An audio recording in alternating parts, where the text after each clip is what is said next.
Hello friends, welcome to Dungeons & Dragonfly, where I adapt various characters for use in D&D. I'm Dragonfly 9078, and today's build is the second beta kid, Rose Lalonde. Once again, there will be significant spoilers for Homestuck, so proceed with caution. First, a bit of background. Rose was raised by her mom in upstate New York. Rose resented her mother, who she once described as having never wasted a day in Rose's life on sobriety, and waged a silent war of passive-aggressive one-upsmanship against her. Along with John and her other two friends, she was transported into the game world of Spurb, where she unlocked magical powers and eventually ascended to godhood as the Seer of Light. So, what do we want from this build? Well, since Rose is a seer, we need to be able to see well, with all kinds of vision for our special eyes, and of course, to see into the future. As the Seer of Light specifically, Rose has knowledge of the most fortuitous path, since light is concerned with luck and fortune, not just physical light, so we need to guide our team towards good luck. And finally, although her aspect is light, Rose had a brief fling with the outer gods known as the Horror Terrors, so along with our light powers, we'll need to go a little bit grimdark. Looking over at ability scores, we'll be using the standard point array. If you want to roll for stats, that's fine, just keep an eye on your intelligence and charisma for multiclassing. Starting off with a 10 in strength, we don't need it for anything in particular, and Rose was never one for the sports. Make dexterity 13 though, she can youth roll with the best of them when there aren't lousy goddamn stupid wizards in the way. Constitution will be 12. Rose is a god, so she needs to be able to take a hit, but she doesn't usually take a combat roll, so it isn't a huge priority. Then we'll put our 15 in intelligence. Rose is one of the more intellectually inclined of the kids, and the area that grabs her interest the most is psychology. We'll dump wisdom though. Rose has a habit of trusting beings she probably shouldn't, like the Horror Terrors or Doc Scratch, and she tends to need her friends to snap her out of her self-destructive tendencies. And we'll finish up with 14 in Charisma, because she has no problem talking to people, and we do need it for our multiclass.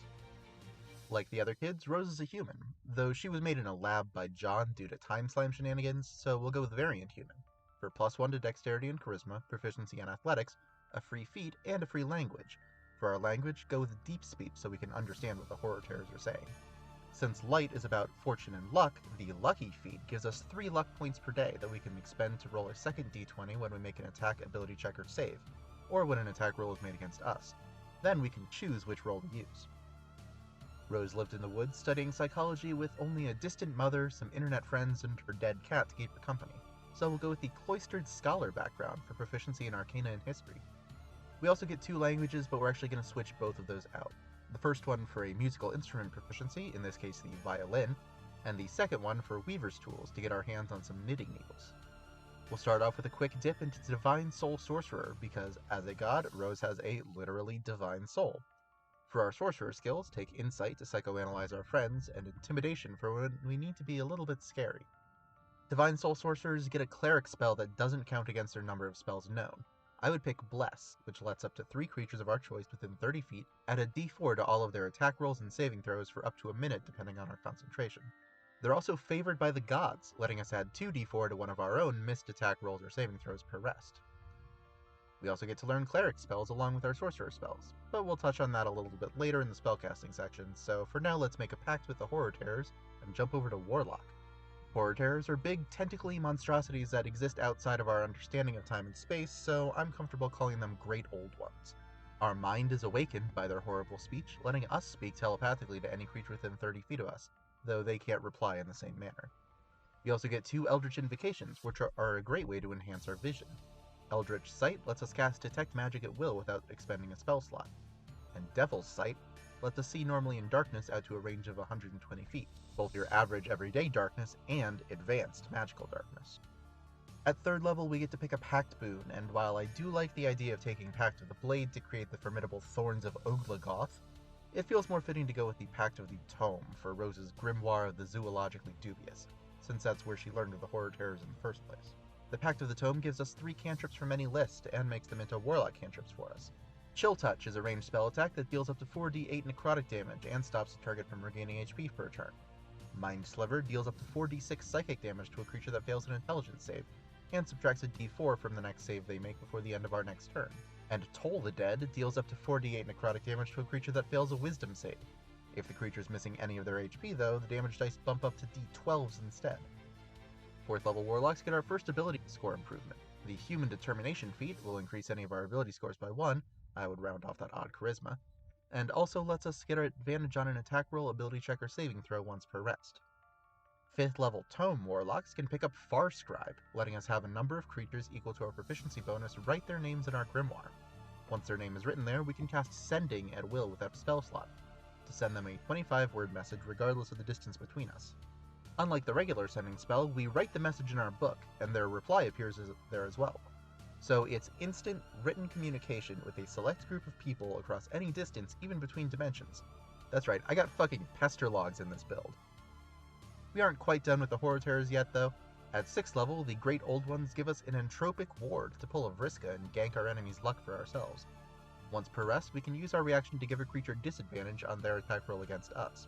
If that attack ends up missing, we get advantage on our next attack roll against that creature before the end of our next turn. We'll finish up our Warlock levels with one last Eldritch Invocation, which will be Ghostly Gaze. Once per rest, we can use our action to focus our light powers to see through solid objects out to a range of 30 feet for a minute. Very convenient if we want to, say, consult a spherical oracle that lacks a convenient viewing aperture. It turns out that Rose actually doesn't hate wizards. That was just some more passive-aggressive bullshit she was pulling with her mom. So we'll finish off the build with 12 levels of wizard.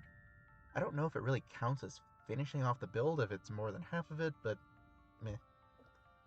All wizards get Arcane Recovery.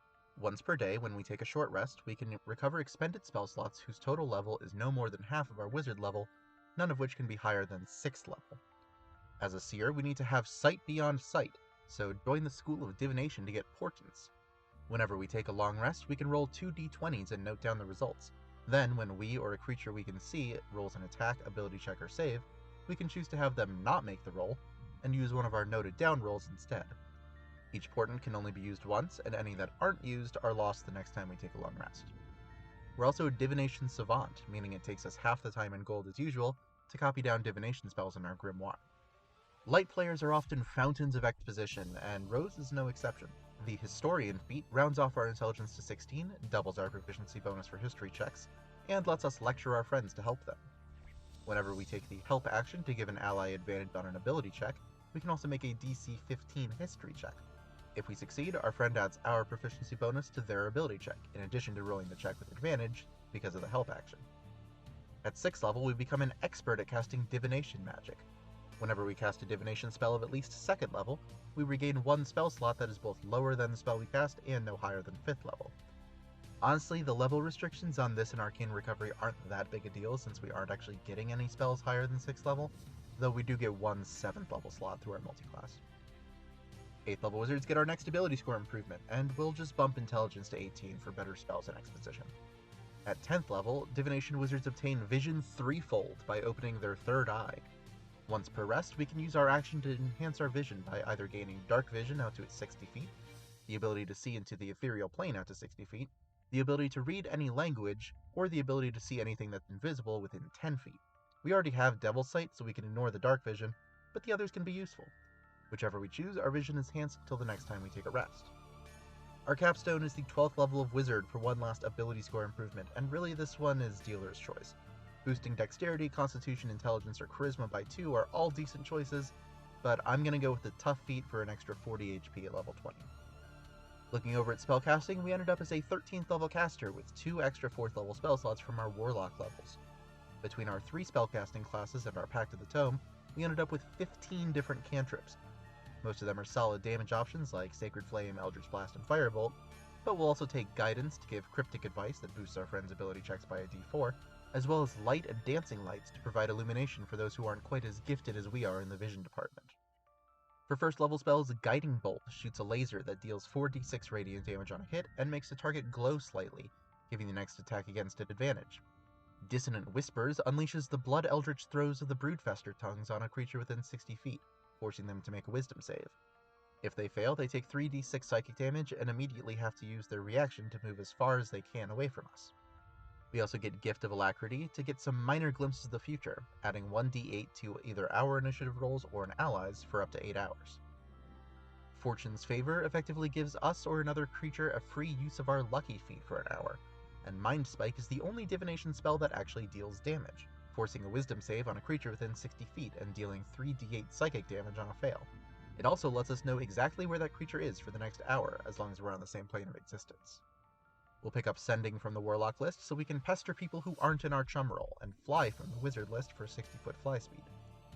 As part of our Grimdark phase, we'll take Shadow of Moil. For up to a minute with our concentration, we're surrounded by writhing shadows that darken the area within 10 feet of us. Dim light becomes darkness, and bright light becomes dim light. We also have resistance to radiant damage, and when a creature within 10 feet hits us with an attack, the shadows deal 2d8 necrotic damage to them. Arcane Eye creates an invisible floating sensor that we can see through. The eye stays around for up to an hour, and we can move it 30 feet with our actions, so we can use it to see things that are over 3 miles away given enough time to move it. It does have dark vision, and it can move through gaps that are only an inch wide, so it's great for scouting. We can use Dream to talk to our friends in our dreams. Whether that's on Durst or in the Dream Bubbles is up to you. And Legend Lore is the ultimate spell for someone who likes exposition, giving us information about a person, place, or thing of legendary importance. The more we already know about it, the more information the spell gives us. True Seeing is the highest level divination spell we have access to, giving a creature we touch True Sight out to 120 feet for an hour, meaning that in that range they can see in the dark, see things that are invisible, see into the ethereal plane, see the true form of shapeshifters and creatures transformed by magic, and automatically detect and see through any visual illusions. They also notice any secret doors that are hidden by magic in the same range. And for the ultimate expression of either our ascent to shining godhood, or our descent into the fabled Black Death trance of the Woe Gothics, we'll go with Tasha's Otherworldly Guise. For up to a minute with our concentration, we get a 40-foot flying speed, and our AC increases by 2. Our weapon attacks count as magical, and we can use intelligence for them instead of our strength or dexterity. I would rule that our knitting needles count as daggers, so it isn't that much of a boost, but we also get to make 2 attacks instead of 1 with the attack action. If we choose to go Grimdark, we become immune to fire and poison damage, and the poison condition, and if we choose to Ascend instead, we become immune to radiant and necrotic damage and the charmed condition. Now that the build is complete, the question becomes, how good is it? Well, we have tons of ways to manipulate rolls for both ourselves and our friends, with Lucky, Portents, Favored by the Gods, Historian, and Entropic Ward, not to mention spells like Guidance, Bless, and Fortune's Favor. We're also very good at gathering information with our Enhanced Eyesight, spells that give us information like Augury, Divination, and Legend Lore, and spells for remote viewing like Clairvoyance, Arcane Eye, and Scrying. And if it comes down to it, we're no slouch in a fight, with a wide variety of damage types, even just on our cantrips, and way more spell slots than most wizards have thanks to our Expert Divination and Warlock levels. On the other hand, we don't particularly want to be in a fight. Our best option for AC is 15 with Mage Armor, so we might find ourselves using up our luck points and portents on defense instead of on helping our friends. We also have Bad Wisdom, which some unscrupulous figure might be able to take advantage of with mind-affecting spells, or just good charisma. And finally, and this is just a minor nitpick, but I'd have liked to have gotten 9th level spells to pick up Foresight, but the multiclassing just didn't allow it. But that's okay. Seeing the future too much can be a bad thing, because there aren't any surprises left, like a wonderful matesprit ship. And learning from your past mistakes as you look towards the future is just part of growing up. I hope you enjoyed the build. If you have any feedback or suggestions for characters you'd like to see me build, please leave them in the comments below. Thank you for watching, friends. I will see y'all later.